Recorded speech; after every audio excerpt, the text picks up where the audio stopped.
सुना हुकूमत किसको कहते हैं। हजरत उमर गुजर रहे हैं, फजर की नमाज के बाद 2 गलियां रह गई हैं, आज पूरा नहीं हो सका आपका दौरा। एक छप्पर है छोटा सा, बूढ़ी अम्मा बैठी है, उमर फारूक गुजरने लगे, बूढ़ी को परेशान देखा, अम्मा जी इजाजत हो तो अंदर आ जाऊं।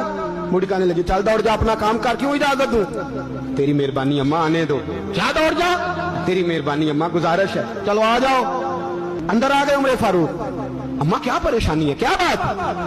अम्मा कहने लगी खामद इंतकाल कर गया, औलाद अल्लाह ने दी कोई नहीं, मैं गरीब हूँ, 3 दिन से रोटी नहीं खाई, 25 दिनार का कर्जा चढ़ गया है, मुझे उमर फारूक से बड़ी शिकायत है। उसने मेरा हाल ही नहीं पूछा। कहने लगे शिकवा है, उमर आया ही नहीं।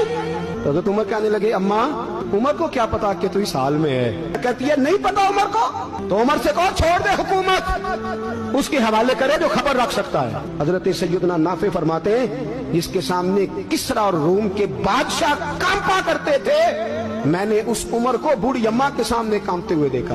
राशा तारी है उमर फारूक का। दौड़े गए, 25 दिनार लाए, राशन रख के लाए, रोटियां पकाई, बूढ़ी अम्मा को खिलाई। कहने लगे अम्मा 25 दिनार ले ले और चल, गलती हो गई, उमर को माफ कर दे। अम्मा बोली, बोल के कहने लगी मैं नहीं माफ करती, एक दफा कब्र में जा लेने दे, मेरे रसूल आएंगे तो मैं उमर की शिकायत करूं। अमीरुल मोमिनीन होके उमर फारूक अम्मा के कदमों में बैठ गए। कहने लगे अम्मा उमर कमजोर है, हुजूर का सामना नहीं कर सकता, तेरी मेहरबानी नबी पाक के सामने शिकायत ना करना। अम्मा कहने लगी चल मैं तेरी खातर माफ कर देती।